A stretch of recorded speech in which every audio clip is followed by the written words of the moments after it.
139페이지입니다. 139페이지에 주 1번의 가중평균 차입 이자율. 아까 사례에서 7%였죠. 100억은 8%에 빌려오고 100억은 6%에 빌려오고 그러면 평균이 7%니까 내용을 보시면 A법인이 대주주 등에게 자금을 대여하기 전에 은행 등으로부터 차입한 이자율을 가중하여 평균하는 개념 아까 다 설명드렸잖아요. 보시면 박스의 가중평균 차입 이자율은 차입금 잔액 합계분의 차입금 잔액 곱하기 이자율의 합계. 굳이 아까로 설명드리자면 100억 더하기 100억분의 100억에 곱하기 8% 더하기 100억에 곱하기 6% 이러면 7%. 이거 간단하죠? 산수죠? 대신에 여기 함정이 있는데요. 곱표시 1번 특수관계인 차입금, 즉 아까 A법인과 KB스타뱅크 국민은행의 특수관계인이라면 둘 사이에 빌려왔던 8%를 믿어줘요? 안 믿어줘요? 안 믿어줘요? 특수관계인이면. 그 다음에 지급이자 송금불산입의 1순위, 2순위인 채권자 불분명 사채하고 비실명 채권도 여기 분자분모에 못 들어가요. 그 다음에 연지급 수익과 관련된 채무와 장기연불 매입 관련 채무, 요거는 6장에서 배웠던가요? 107페이지, 108페이지든가. 이게 제가 워낙 중요해서 여러 번 얘기해서요. 페이지를 써올 걸 그랬네. 요거는 제가 여러 번 얘기했는데 페이지 어딨냐? 페이지 84페이지군요. 84페이지에 주 3번, 주 4번에 있습니다. 84페이지 주 3번, 주 4번 여기 관련된 것들은 우리가 보통 일반적으로 장기연불 매입 관련 채무라고 해서 빼자는 소리죠. 페이지 84페이지에 있습니다. 곱표시 2번 과거의 변동금리로 과거 은행으로부터 차입한 경우에는 과거 당시 차입 당시에 이자율을 쓰는 게 아니라 내가 이 대주주에게 대회했을 당시에 변동된 이자율을 적용을 해야 합니다. 다음 페이지 사례 한번 풀어볼까요? 이 사례는 그냥 눈으로 풀게요. 1차 토픽은 아닌 것 같아요. A법인이 대주주에게 자금 100을 대여한 시점, 아까 100을 빌려줬죠? 그때 이러한 차입금들이 있대요. 즉 이렇게 5개를 빌려왔으니까 대주주에게 아까 100을 빌려줄 때도 요걸로 빌려주라는 소리예요. 이게 바로 가중평균 차입 이자율이니까. 아유, 5번이나 빌려왔구나. 기마북의 관계회사 갑은행, 을은행, 병은행으로부터 5번을 빌려왔는데 김아무개 씨한테는 100원을 12%를 빌려왔어요. 근데 채권자 불분명 사채에 대한 이자이기 때문에 얘는 들어가면 안 되고요. 관계회사 400, 특수관계인으로부터 차입금액이니까 들어가면 안 돼요. 갑은행 300에 6%는 들어가야겠네요. 답을 보시면 300분의 300 곱하기 6%, 그 다음에 을은행 200을 빌려왔는데 변동금리로 빌려왔습니다. 그때 예전에 차입할 당시는 5%, 이번에 뭐 몇 년이든지 몇 개월 후에 대주주에게 대여할 때는 7%로 금리가 변동돼 있더래요. 그럼 이거는 200분의 200 곱하기 7%, 간단하죠. 그 다음에 병은행은 500으로 빌려왔는데 8%인데 얘가 건설자금 이자로 지급이자 송금불산입을 당했대요. 그러면 지급이자 송금불산입 당했으니까 요거는 분모분의 분자에 빼야죠. 맞습니까? 아니죠. 그거는 뭐만 빼라고 했냐면 채권자 불분명하고 비실명 채권증거만 빼야 하니까 얘는 빼시면 안 돼요. 함정이야, 함정. 그럼 얘는 똑같은 지급이자 송금불산입이어도 얘는 집어내야 하니까 500분의 500 곱하기 8%입니다. 그러면 결론적으로 1000원분의 72원이니까 7.2%가 가중평균 차입 이자율이 되는 겁니다. 1차에서는 이걸 구하라고 잘 안 주니까요. 그냥 한번 뭐 풀어보시면 되고요. 풀어봐도 그렇게 어려운 것도 아니니까 계속 연습해보시면 전혀 어렵지 않고요. 주 2번은 당좌대출 이자율입니다. 가로 열고 2015년 현재 세법은 6.9%로 주고 있지만 우리 수업 목적상은 전혀 외울 필요 없고요. 6.9%가 아니라 수업 목적으로는 뭐 7.2%를 일반적으로 많이 준다니까요. 뭐 굳이 외울 필요 없습니다. 양가로 1번은 의무고 양가로 2번은 선택인데 선택부터 해봅시다. 선택이 쉬우니까. 법인세 신고 시 당좌대출 이자율을 적용하겠다고 신고해버리면 오른쪽 세로 당기하고 이유 2기니까 총 3기 동안 이걸 적용하시면 됩니다. 제가 11년 동안 회계사 생활하면서 중소기업은 거의 80~90%가 양가로 2번입니다. 뭐 거의 90% 이상이라고 해도 과언이 아닐 것 같은데요. 저 2페이지 제일 위에 사례가 바로 가중평균 차입 이자율을 구하는 사례인데, 가중평균 차입 이자율을 구하기가 쉬울 것 같아요, 어려울 것 같아요? 결코 쉽진 않아요, 실무에서. 왜냐면 회사가 차입금이 한 건이 아니고요, 여러 은행으로부터 빌려온 적이 있고, 대부분 또 요새 고정으로 빌려요, 변동으로 빌려요? 변동으로 많이 빌리니까 이게 계속 금리가 바뀌는데, 남한테 대표이사, 대주주한테 빌려줄 때마다 요 가중평균 차입 이자를 구한다는 게 그 인력이 많지 않은 중소기업한테는 상당히 어려운 일이거든요. 그래서 귀찮으니까 대부분 그냥 이 당좌대출 이자율을 적용을 해버린다고요. 당좌대출 이자율 적용하면 양가로 1번은 의무고 양가로 2번 선택인데, 그냥 선택으로 하시면 돼요. 내가 그냥 선택하면 된다고, 이거를 쉬우니까. 이게 더 쉬워요. 근데 문제는 얘 한번 선택하면 2번 기랑 이후 2기니까 총 3기 동안은 얘를 적용해야 돼요. 즉 15년에 선택하면 15년, 16년, 17년, 3년 동안 선택을 해야 돼요. 근데 그건 또 뭐가 중요하죠? 왜냐면 3년 후에 2018년에 또 이거 선택하겠다고 하면 돼요, 국가에. 그러면 또 18년, 19년, 20년 이거 선택하거든요. 그리고 또 3년 후에 21년에 또 이거 하겠다고 하면 그냥 한마디로 중소기업은 계속 이걸로 가면 됩니다. 그래서 중소기업들은요, 가중평균 차입 이자를 구하기 어려우니까 이 양가로 2번으로 많이 해버립니다. 재밌죠? 양가로 1번의 의무를 볼까요? 내용이 뭐라고 되어 있냐면, 특수관계인이 아닌 자로부터 차입한 금액이 없으면, 지금부터 설명드릴 의무, 동그라미 1, 2, 3, 4번은 요 구한 거 있잖아요, 가중평균 차입 이자율. 이걸 구하기가 현실적으로 곤란하기 때문에 의무를 하는 거거든요. 현실적으로 곤란하니까. 동그라미 1번, 특수관계인이 아닌 자로부터 차입한 금액이 따로 없어요. 즉 분모분의 분자를 구하려고 했는데, 아까 KB스타뱅크도 나랑 특수관계인, 우리나라 우리은행도 나랑 특수관계인인 거예요. 그러면 이 구할래야 구할 수가 없어요. 분모분의 분자를 싹 빠지니까 얘네들이. 동그라미 2번, 차입금 이 분모 분자가 전액이다 채권자 불분명 사채 비실명 채권증권으로 조달됐대요. 이것도 무슨 말인지 알죠? 왜 우리 채권자 불분명 사채나 비실명 채권증권은 원래 분모분의 분자에서 빼라고 했잖아요. 근데 전액이다 공교롭게도 이거래요. 그러면 구할 수가 없잖아요. 동그라미 3번은 좀 이따가, 동그라미 4번은 대여한 날부터 해당 사업연도 종료일까지 기간이 무려 5년을 초과하는 장기 대여금이 있대요. 아까 왜 앞장에서 대주주에게 골프이용권 취득하시라고 100원을 빌려줬는데, 이게 09년 얘기예요. 09년 2010, 11, 12, 13, 14, 지금 15년이면 무려 5년을 초과했죠. 그러면 이것도 좀 이상하다고 보고 가중평균 차입 이자율이 아닌 당좌 대출 이자율을 적용하게 되어 있습니다. 참고로 동그라미 3번만 다시 한번 보시면 되겠는데요. 동그라미 3번. 동그라미 3번은 조금 복잡합니다. 이해독인데, 자금을 대여한 법인의 대여 시점 현재 가중평균 차입 이자율이나 대여금리가 자금을 차입한 법인의 가중평균 차입 이자율보다 높은 경우입니다. 자, 앞장 그림에서 100을 A법인이 대주주에게 빌려줬었잖아요. 근데 문제를 바꿔서 앞장 그림을 A법인이 자신의 특수관계인인 B법인에게 빌려줬다고 쳐요. 그러니까 쉽게 얘기해서 삼성전자가 100억을 삼성물산에게 빌려줬다고 칩시다.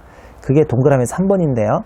자금을 대여한 법인, 즉 삼성전자의 대여 시점에 현재 가중평균 차입 이자율을 아까 구해보니까 몇 프로였어요? 앞장에서 7%였던 거 기억나죠?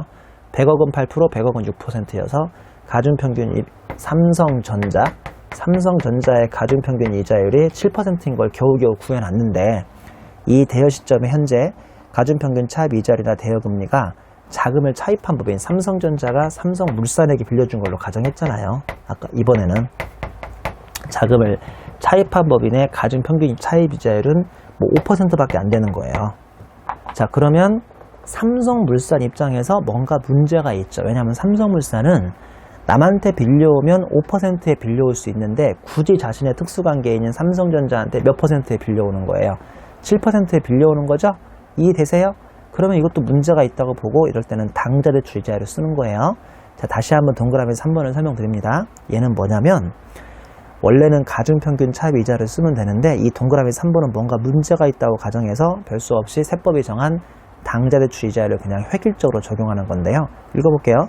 자금을 대여한 법인 삼성전자의 대여 시점의 가중평균 차입 이자율, 앞장에서 왜 A법인이 대주주한테 7%, 100억은 8%로 빌려오고 100억은 6%에 빌려온 적이 있어서 가중평균 차입 이자율이 7%였잖아요.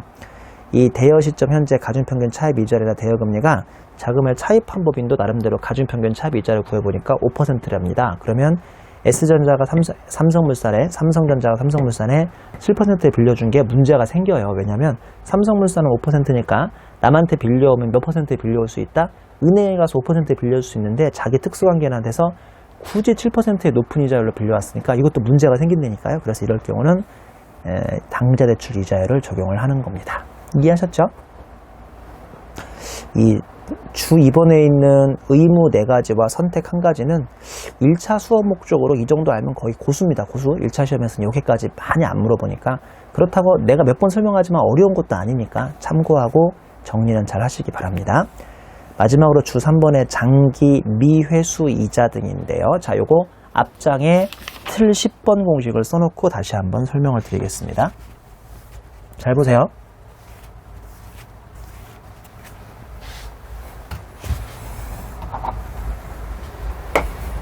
가지급금 인정이자 입금 산입액은 이렇게 구하는 거죠. 적정이자 빼기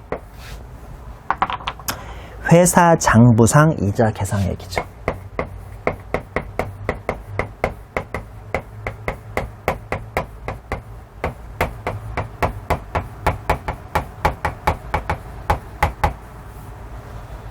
자, 참고로 적정이자는 이렇게 구하면 돼요. 적정이자는 뭐라고 되어 있냐면 가로 열고 가지급금 적수 곱하기 적정이자율. 적수 뺄게요. 적수 뺄게요. 곱하기 퍼센트입니다. 이 퍼센트는 몇 퍼센트라고요? 가중평균 차입 이자율은 구해보면 알아요. 회사마다 다르니까. 아까 7% 가정했고 그 다음에 당좌대출 이자율은 6.9% 가정이죠. 아까 그거 숫자 써볼까요?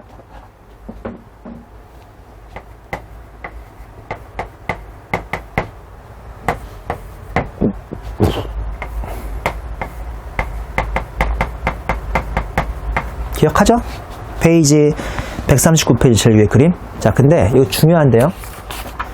보다시피 이게 실제 이자 수령액입니까? 회사 장부 계상액입니까? 계상액이죠. 계상액이죠. 그럼 이렇게 하면 안 돼요? 결산할 때 기업회계가 받지도 못하지만 미수 수익이나 미수 이자를 7원 잡고 여기다가 이자 수익을 7원 이렇게 잡아요. 받지도 못하지만. 그러면 회사 수익 실제 이자 수령액이 아니라 장부상 계상액이니까 이 자리에 얼마가 들어와요? 7이 들어오죠. 그러면 7 빼기 7이어서 이게 0이 되겠죠. 맞죠? 맞죠? 그러면 물론 기업회계에서는 이렇게 보다시피 이자 수익에 잡히니까요. 기업회계에서 이자 수익이 느는 만큼 뭐는 그대로 내긴 됩니까? 기업회계에서 이자 수익이 느는 만큼 뭐는 그대로 내긴 돼요. 법인세는 내긴 돼요. 법인세는 안 낼 수 없어요. 이자 수익이 늘었으니까. 근데 어차피 법인세는 입금 산입을 해도 내긴 돼요. 안 그래요? 근데 이렇게 괜히 7원을 잡아줌으로써 뭐만큼은 막을 수 있어요? 배당만큼은 막을 수 있죠. 그렇죠. 그러니까 대주주한테 가는 배당만큼은 막을 수 있으니까 회사들이 고의로 이렇게 장난을 많이 친다고요. 이거 어려워요? 다시. 이 공식에 함정이 있고 이 공식이 상당히 좀 허당 공식이라고요. 허당 공식. 이 양 빼주려면 현금 수령액, 이자 수령액을 빼줘야겠어요? 장부 계상액을 빼줘야겠어요? 제대로 하려면 현금 수령액을 빼줘야 한다고요. 근데 현행세법에서는 현금 수령액을 안 빼주고 회사 장부 계상액만 빼주고 있는 이 공식이 허당 공식이라니까요. 이해하셨죠? 그러니까 여기에다가 기업회계가 미수수익만 미리 잡아주면, 들어오지도 않을 돈을 미수수익 잡아주면 7 빼기 7이 돼야 장부만 잡으면 되니까, 그러면 입금산이 빵이 돼가지고 누구든 부당행위를 피해갈 수 있잖아요. 이해하셨죠? 이 통밥이, 이런 편법이 먹히게요, 안 먹히게요? 먹히면 되겠어요? 안 되지? 그러니까 국가는 지금 이렇게 해놨어요. 국세청은. 이렇게 들어오지도 않는 미수를 7원을 기업회계가 과잉 충성으로, 저 입금 산입을 막기 위해서 과잉 충성으로 잡으면 세법이 인정한다, 부인한다? 인정한다. 인정하면 안 되죠. 선생님 부인해야죠. 인정하되 1년간만 인정되니까 이 미수 수익을 언제까지 받으셔라? 2016년 말 결산할 때까지는 꼭 받으셔라. 만약에 너네가 2016년 말 결산할 때까지 이걸 못 받는다. 그러면 2016년 말이나마 이걸 다시 뭘로 본다. 이걸 0이나 2로 보기 때문에 다시 그때는 FM대로 입금 산입을 잡겠다가 이 규정의 취지입니다. 자, 주 3번의 장기 미회수 이자 등인데 요건 정말 이해독이거든요. 그러니까 제가 빨리 설명만 드릴게요. 보시면 양가로 1번 이자율 및 상환기간에 대한 약정이 없는 경우죠. 회사가 이자 수익을 계상하지 않으면 이게 0이니까 아무것도 안 잡히니까 인정이자 총액을 입금 산입하는데요. 동그라미 2번 회사가 마음대로 미수수익을 잡으면 이는 세법상 가공자산, 즉 각자 자산이므로 미수이자 계상액을 입금불산입으로 없애고 미수수익이 아니야 자산을 없애요. 마이너스부로 없애고 다시 인정이자 총액을 7원을 입금산입. 선생님 먼저는 1년 동안 기다려준다면서요. 그건 양가로 2번이고요. 양가로 2번은 이자율 및 상환기간에 대한 약정이 있는 경우고 양가로 1번은 이 약정마저도 없는데 이걸 잡는 경우예요. 이걸 잡는 경우 그러면 그때는 그에 바로 부인해버리고 제가 아까 왜 1년 동안 기다려준다는 것은 양가로 2번 그나마 이자율 및 상환기간에 대한 약정이 있는 경우입니다. 자, 동그라미 1번의 귀속시기 귀속시기가 도래한 금액은 입금으로 인정 미도래하면 입금산입의 마이너스 유보. 제가 지금 설명한 건 동그라미 2번이죠. 업무무관 가지급금 및 그 이자를 회수하지 아니한 경우 말이 아니한 경우지 회수하지 못한 경우겠죠. 이거 못 받는다니까요. 이거는 장난으로 가짜로 미수수익을 미리 잡아준 거기 때문에 저걸 피하기 위해서 이건 절대 못 받아요. 대표이사나 대주주는 절대 이 이자를 줄 마음이 없다고요. 둘 중 하나에 해당하면 입금에 산입함, 단 회수하지 않은 것에 정당한 사유가 있는 경우를 제외하는데 첫 번째 땡마크 특수관계가 소멸되지 아니한 경우로서 즉 이 대표이사나 대주주는 여전히 회사랑 관계에 있는 경우죠. 관계에 있는 경우로서 가지급금의 이자를 이자 발생일이 속하는 사업연도 종료일부터 1년 동안 즉 2016년 말까지 못 받는다면 또는 그 다음 땡마크 특수관계가 소멸되는 날까지 회수하지 아니한 가지급금 즉 대표이사가 그만뒀는데 아니면 대주주가 그만뒀는데 그때까지 못 받았다면 바로 옆 페이지로 가보시면 됩니다. A사는 7기 1월 1일에 대표이사에게 100을 대여했고 금전 소비대차 계약서상 자 계약서가 있다는 소리는 앞 페이지 주 3번에 양가로 1번인가요? 양가로 2번인가요? 양가로 2번이죠. 약정이 있는 경우 당기말 7% 가로 열고 A사의 가중평균 차입 이자율의 이자를 수수하기로 약정하였음. 7기말 A사는 기업회계상 이자 수익을 약정에 따라 계상했으나 8기말까지도 이자가 회수되지 않았습니다. 1년 기다렸는데 못 돌아왔어요. 자, 가운데 서류에 7기말 볼까요? 미수수익 7 잡고 이자수익 7 잡습니다. 그리고 세법도 미수수익 7에 이자수익 7을 잡아 인정을 해줘요. 일단은 인정해준다고요. 근데 8기를 보세요. 8기까지 회계처리 있어요? 없어요? 돈 받았어요? 못 받았어요? 미수 못 받았죠? 그러면 이 나쁜 놈들 장난쳤네라고 해서 취소, 반대분계, 세법에서는 이거 인정 안 된다니까요. 장난친 거니까. 그래서 이자수익 7에 미수수익 7을 뒤집어서 없애버려요. 그리고 부당행위 7에 인정 이자수익 7을 잡으니까 이제라도 8기말, 즉 2016년 말에 입금산입 부당행위 7에 상여 제대로 하고요. 그 다음에 괜히 작년에 잡아놨던 이자수익은 없애야 하니까 입금불산입 또는 송금산입 미수수익 7에 마이너스 유보를 합니다. 이해되세요? 이건 뭐 1차는 아닌 것 같아요. 1차는 아닌 것 같으니까 다시 한번 밑에 있는 우리 칠판 마크로 한번 정리합니다. 가지급금 인정이자 공식상 적정이자 빼기 약정이자 이 회사 장부상 약정만 하면 된다니까요. 이게 실제 이자 수령액이 아니에요. 이거 약정만 잘하면 돼요. 회사 장부에 잡기만 하면 돼요. 미수를 이런 이게 지금 완전히 구멍이라고요. 구멍 세법에 법이 너무 이상하게 돼 있어요.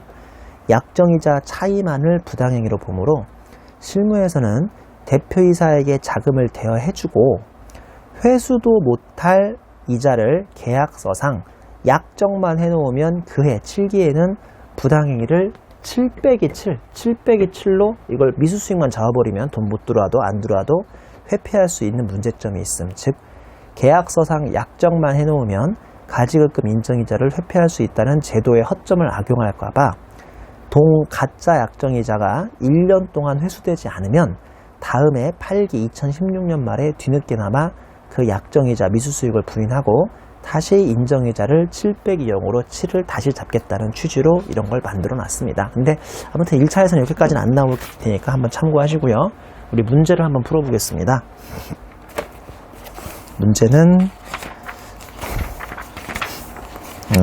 287페이지 1번 문제하고 우리 뒤에 있는 7번, 8번도 한번 시간이 되면 풀어볼까요? 자, 1번 문제부터 풀어보겠습니다. 1번 문제.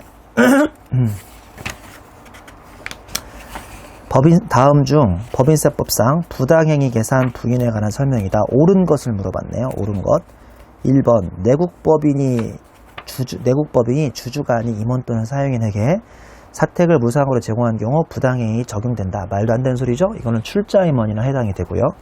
동그라미 2번 14년 기출문제네요. 동그라미 2번 내국법인이 종업원에게 주택 구입자금을 무이자로 대여한 경우 부당행위 계산 부인 규정을 적용하지 아니한다 라고 되어 있는데요. 주택자금 무이자 대여는 부당행위에 적용이 되죠. 자, 이건 어딨냐면요. 페이지 스마트세법 139페이지에 틀 10번 139페이지 틀 10번 보시면 동그라미 1, 틀 10번 안에 동그라미 1 가지급금 적수 첫 번째 땡마크 지급이자 송금불산입의 업무무관 자산 등 관련이자 계산 대상의 대여액과 동일. 아까 이런 말 했잖아요. 자, 우리 예전에 배워서 많이 까먹었겠지만 4장 끄트머리로 갑니다. 4장 끄트머리 50페이지 가보세요. 50페이지 4.7 보면 지급이자 송금불산입이죠. 50페이지 4.7 그 중에 표에 가시면 동그라미 4번 업무무관 자산 등 관련이자 네 번째 거 53페이지 가보세요. 53페이지 3점 업무무관 자산 등 관련이자 제일 끝에 주사 다음은 가지급금으로 보지 않으므로 위 산식을 적용하지 않아도 됨. 여기 박스에 보시면 9가지 있죠. 이 9가지는 당시에 제가 뭐라고 했냐면 실무상 어쩔 수 없는 100% 관행을 인정해 주거나 아니면 돈을 빌려간 상대방이 워낙 딱하니까 이 지급이자 송금불산입을 안 잡는다고 그랬죠. 역시나 이걸 뭘 안 잡죠? 가지급금 인정이 잘 안 잡아요. 똑같은 박스예요. 근데 이 박스에 안타깝지만 뭐가 지금 없다? 우리 직원들이요. 전세자금 같은 거 없어가지고 회사로부터 주택 임차자금, 전세자금을 빌려가요. 이게 안타깝게도 여기에 들어가 있을 것 같은데 안 들어가 있다고 예전에 설명한 적이 있는데 이게 바로 객세 287페이지 1번 문장의 동그라미 2번 문장이 됩니다. 동그라미 3번 비상장 주식의 양도 또는 매입에 있어서 시가가 불분명한 경우에는 감정평가법이나 감정가액을 시가로 할 수 없다니까요. 주식은 안 돼요.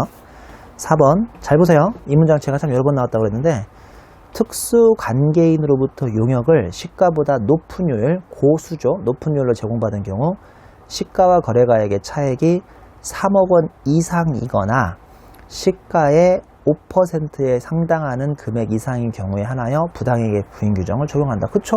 이건 5억 규정이니까.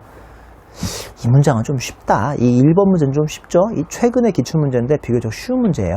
동그라미 5번 부동산을 임대하거나 임차함에 있어서 시가가 불분명한 경우에는 당해자산 시가의 100분의 50에 상당하는 금액에 정기예금 이자를 곱하여 산출한 금액을 시가로 한다? 아니죠. 100분의 50 한 다음에 뭐를 빼야 돼요? 실제 주고받은 보증금 빼고 거기에 정기예금 이자를 곱해야 하니까 틀린 문장 되겠습니다. 7번 문제 290페이지입니다. 주성진은 10기 사업연도에 대주주인 대표이사로부터 토지를 1억 500만 원에 매입하고 매입대금을 지급하였다. 동토지의 시가는 불분명하며 개별공시지가 9,500만 원, 감정평가 1억 나왔네. 감정평가 1억 나왔죠. 그러면 한마디로 1억짜리를 1억 500에 샀으니 고수가 됩니다. 고수는 이중조정이죠. 그래서 입금산입 500에 상대방이 대표이사니까 상이요. 그 다음에 송금산입 500 하셔야 돼요. 마이너스 유보. 그리고 동토지는 11기에 1억 5천에 매각했습니다. 1억 5천이면 고가양수네요. 고가양도네요.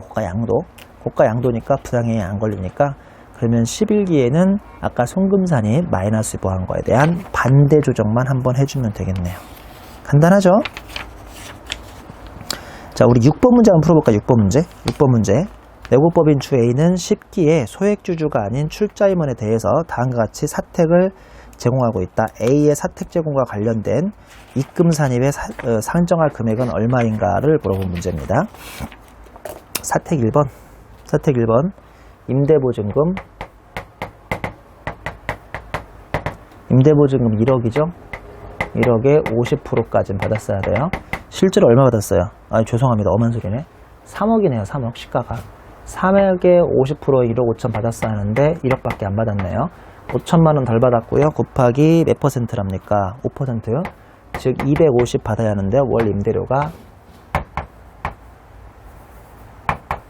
12개월 받았으니까요. 10만 원 덜 받았습니다. 그 다음에 사택 2번은 5억은 받았어야 하는데 이거의 50%니까 2억 5천 받았어야 하고 실제 받은 게 1억 5천.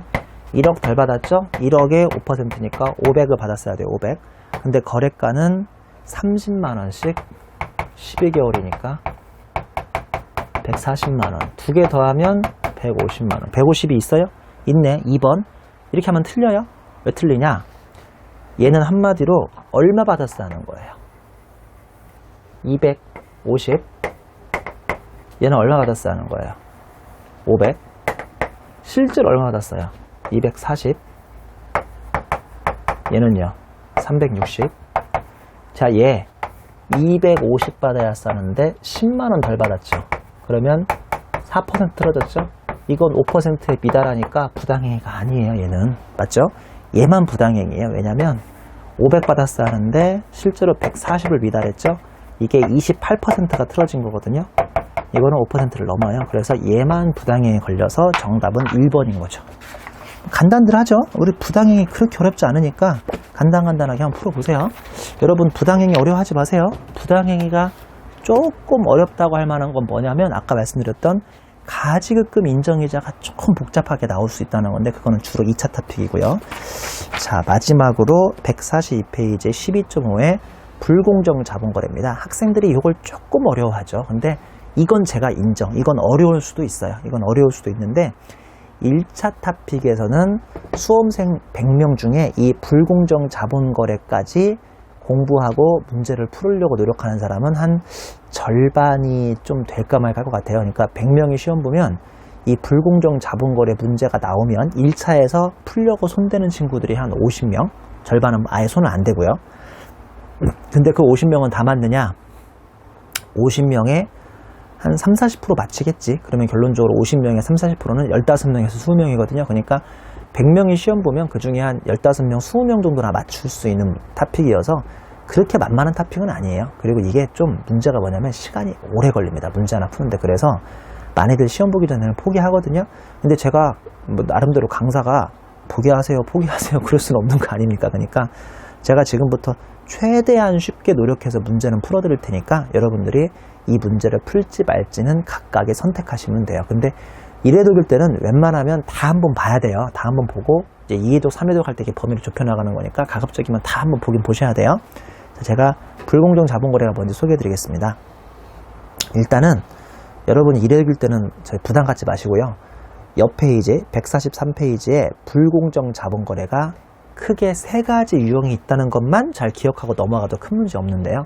보다시피 143페이지 좀 보시면 불공정 자본거래가 크게 3가지가 있어요. 첫 번째, 불균등 증자. 두 번째, 불균등 감자. 세 번째, 불공정 합병까지 해서 크게 3가지가 있습니다. 불균등 증자, 불균등 감자, 그 다음에 불공정 합병까지 해서 크게 3가지가 있다고요. 다시 불균등 증자에는 저가로 증자했냐, 고가로 증자했냐. 다시 저가에는 재배정을 했냐, 실권했냐, 고가에도 재배정했냐, 실권했냐 이렇게 해서 불균등 증자만 총 2 곱하기 4가지 경우의 수가 있으니 결론적으로 불균등 증자, 불균등 감자, 불공정 합병만 있는 게 아니라 총 6가지가 있는 셈입니다. 자, 가운데 세로 보시면 다들 특수관계가 있어야 하고요. 그 다음에 저가 발행의 재배정과 고가 발행의 재배정은 굳이 중요성의 차이가 안 나도 무조건 부당행위에 걸립니다.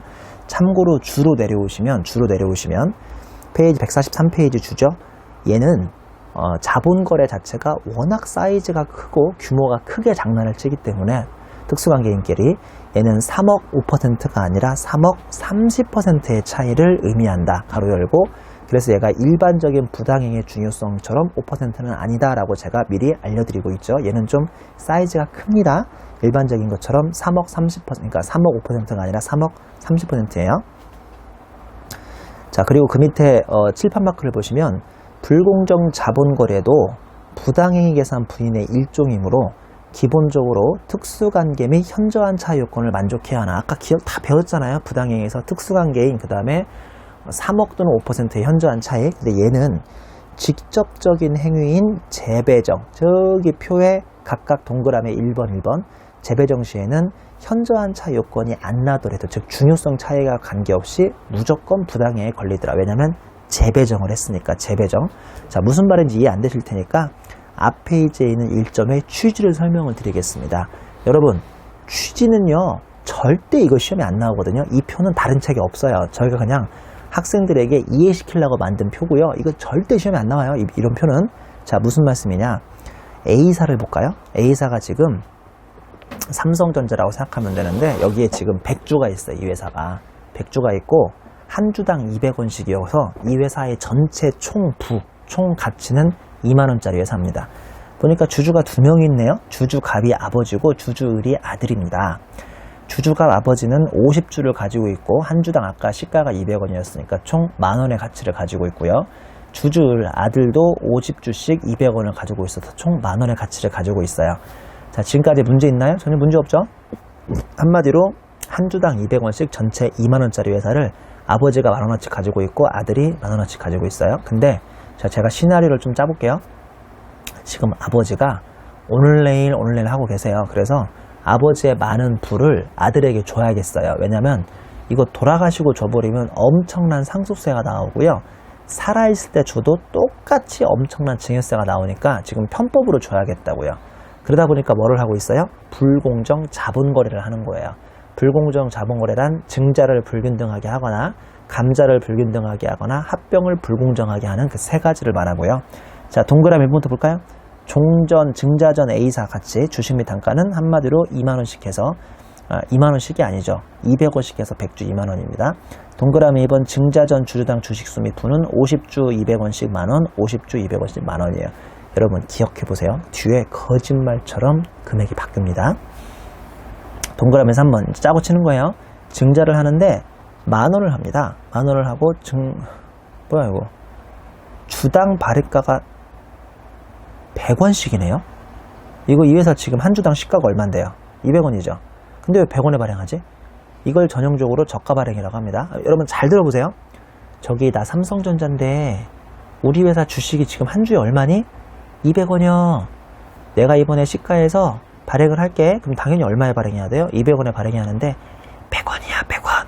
야 100원이야 100원에 발행할게 이러는 거예요. 그러면 여러분 같으면 밖에서 제대로 살려면 200원인데 이번에 100원에 발행한다고 하니 이 기회를 잡아야겠어요? 포기해야겠어요? 당연히 잡아야죠. 이거는 잡으면 잡을수록 이득인 거니까.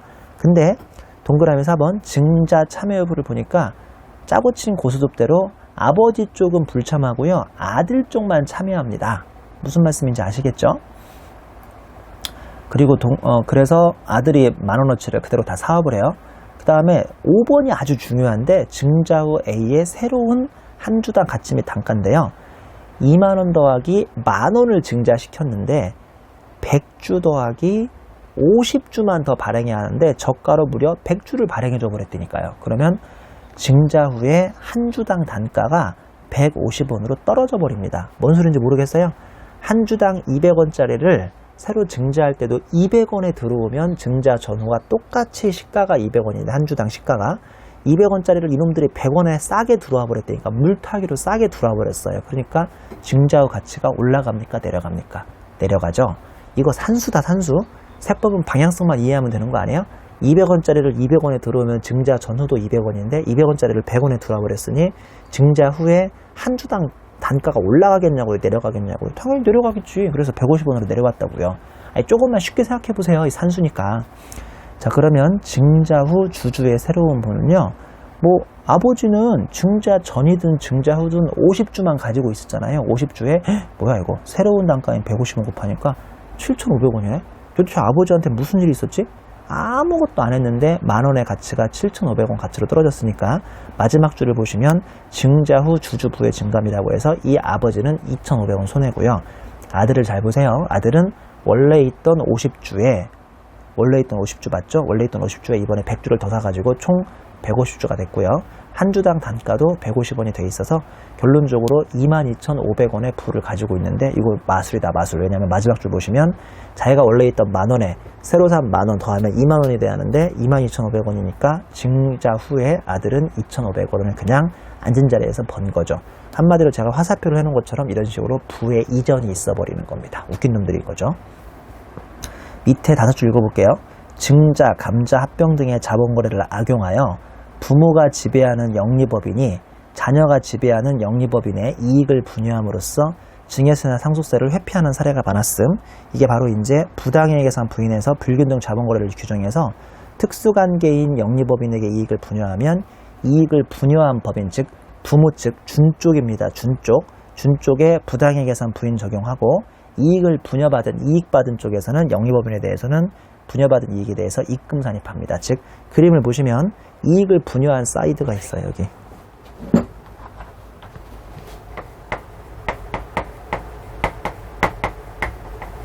분여한 사이드, 그러니까 분여한 측, 여기는 분여받은 측.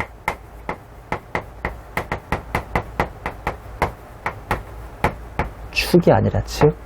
그러니까 아버지 쪽에서 아들 쪽으로 이렇게 줬어요. 지금 요 사례는 저가 발행이니까 한마디로 저가 양도, 자기의 주식 안 갖고 상대방한테 줘버린 셈이니까 저가 양도. 여기에는 없지만 호가 양수도 있을 수 있어요. 그러니까 거꾸로 200원에 발행해야 하는데 300원, 400원에 발행하면 그 주식은 사야 돼요, 안 사야 돼요? 안 사야 하는 거죠. 그걸 굳이 사주면 아버지가 고가 양수로 사주는 거고 그때는 아들이 포기하겠죠. 여러분 헷갈리면 한쪽만 기억하시면 돼요. 200원짜리를 100원에 발행하면 저가로 발행하는 거예요. 저가로 발행하니까 그때는 누가 사고 누가 포기하겠습니까? 아들이 사고 아버지가 포기하겠죠.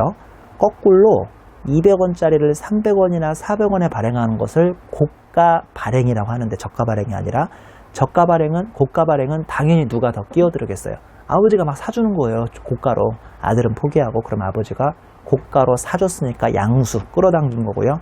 이 사례는 저가로 아버지가 포기했으니까 아들한테 판 셈이죠. 그래서 저가양도 고가양수가 되는 겁니다. 문제 무슨 말씀인지 아시겠죠? 자, 나중에 세무주 좀 헷갈려 하시던데요. 얘는 입금산입에 상대방 아들이 법인이라면 기타 사유출이 일반적이고요. 얘는 주식이 그만큼 더 느니까 얘도 역시나 입금산입에 얘는 유보입니다. 그만큼 주식이 늘잖아요. 주식이 늘어요. 주식이 2만원만 있어야 하는데 22,500원이 되니까 여기는 입금산입에 2,500원의 기타 사유출, 상대방 아들 법인한테 갔으니까 이거는 2만원만 잡혀야 하는데 22,500원 잡혀 있으니까 입금산입에 2,500원의 유보가 됩니다. 됐죠? 자, 옆 페이지 다 써있군요. 옆 페이지 143페이지 표에 보시면 이익을 분여한 사이드, 즉 부나 부가 지배 중인 법인이고요. 오른쪽 세로는 이익을 분여받은 사이드입니다. 자나 자가 지배 중인 법인이죠. 동그라미 1번 아버지 쪽이 개인이면 과세 문제가 없습니다. 동그라미 2번 영리법인이면 부당행위에 걸립니다. 고수저도니까. 오른쪽 세로에 아들 쪽이 개인이면 증여세 증여받았으니까 동그라미 2번 영리법인이면 입금산입의 유보. 우리는 동그라미 2번만 쭉 가로로 기억하시면 돼요. 지금 법인세 배우니까.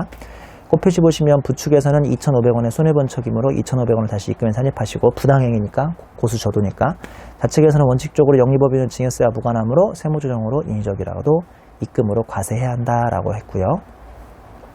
그 밑에 보시면 불공정 자본거래 4단계 접근법이라고 해서 1단계, 2단계, 3단계, 4단계가 있습니다. 1단계 6개 유형 및 특수관계인의 파악, 그 다음에 2단계 자본거래 전후 주식 변동 파악, 3단계 자본거래 후의 확정 주가 및 중요성 파악, 4단계 분여받은 자 총이익 및 분여 비율 파악이라고 되어 있는데 이런 건 말만 4단계 접근법이지 이렇게 인위적으로 외우시는 게 더 힘들고요.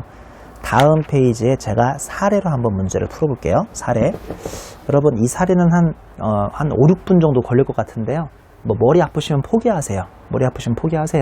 근데 제가 진짜 이래도 여기서 포기하라고 하고 진짜 포기하면 안 돼요.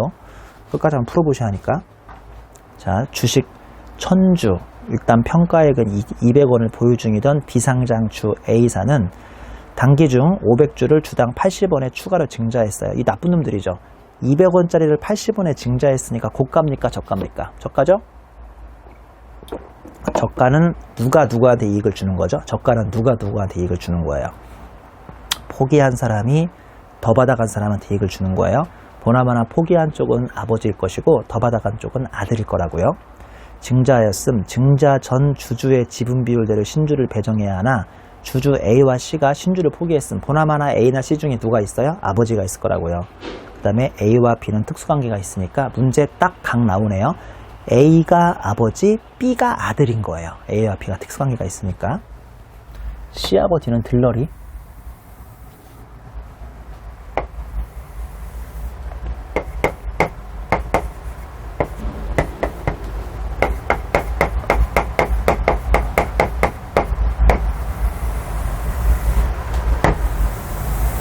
증자 전에 몇 주였답니까? 400, 300, 200, 100.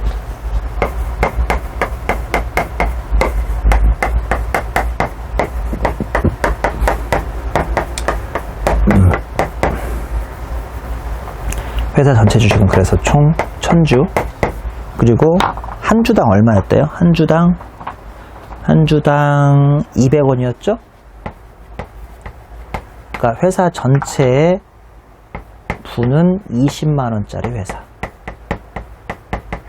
회사 전체의 부는 20만원짜리 회사. 근데 이번에 500주를 80원에 증자한다네요. 500주. 그러면 500주면요.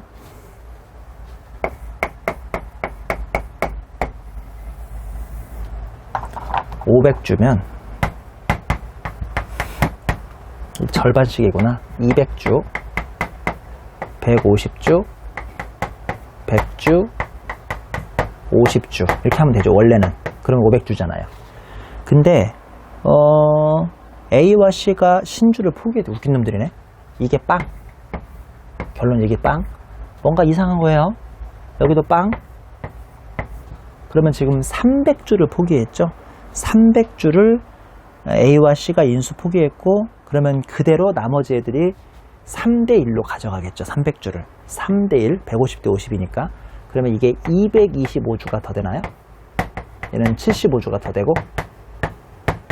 역시 세법은 어려워요? 여기까지는 산수 같은데. 그럼 결론적으로 이게 375주를 더 총 가져가는 거고 얘는 125주를 총 가져가는 거죠. 여기까지는 산수다. 어려워하지 마세요. 산수니까. 그러면 증자 후 그대로 400주 675주 그대로 200주 225주 뭐 아무튼 그래서 1500주.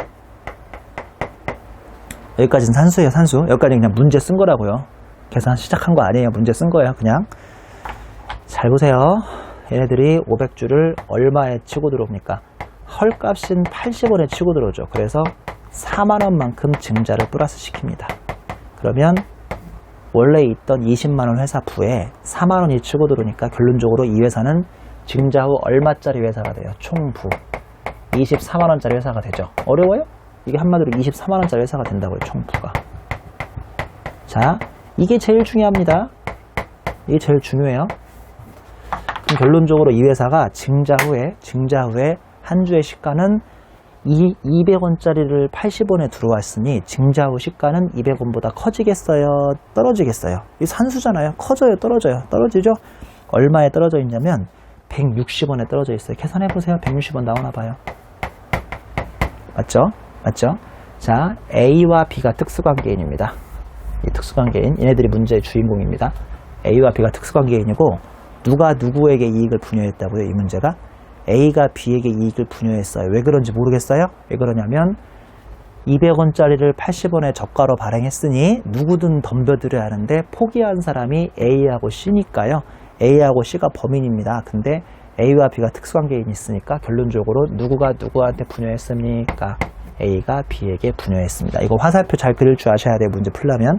자, 이 문제에서 주인공은 누구다? B입니다. 이 문제의 주인공은 B입니다. B의 총 부증감. 자, 증자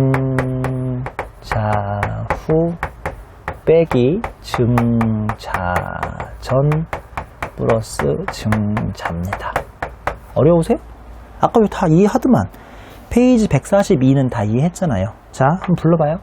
증자 후 675주를 이제 얼마씩 가지고 있어요? 160원씩. 근데 얘를 위해서 얼마를 투자했냐면 증자 전은 얼마였어요? 300주 200원.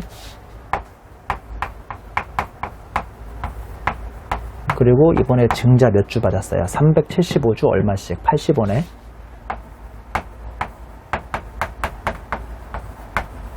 결론적으로 얘는 증자 전후에 18,000원을 벌었습니다.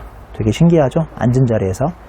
자, 그러면 이 증자 전후의 총부가 18,000원이니까요. 이 경우에 전체 부는 18,000원인데 꽃표시 1번 보시는 것처럼 여기 보시는 것처럼 18,000원 곱하기 A분의 C, 즉 300주 포기한 것 중에서 우리 A가 포기한 거는 200주죠. 그래서 18,000원 곱하기 300분의 200에서 12,000원만 부당에 해당합니다. 18,000원 구해서 전부 다 답 쓰시면 안 돼요. 300분의 200 꼭 기억하세요. 여기까지 해서 부당입니다.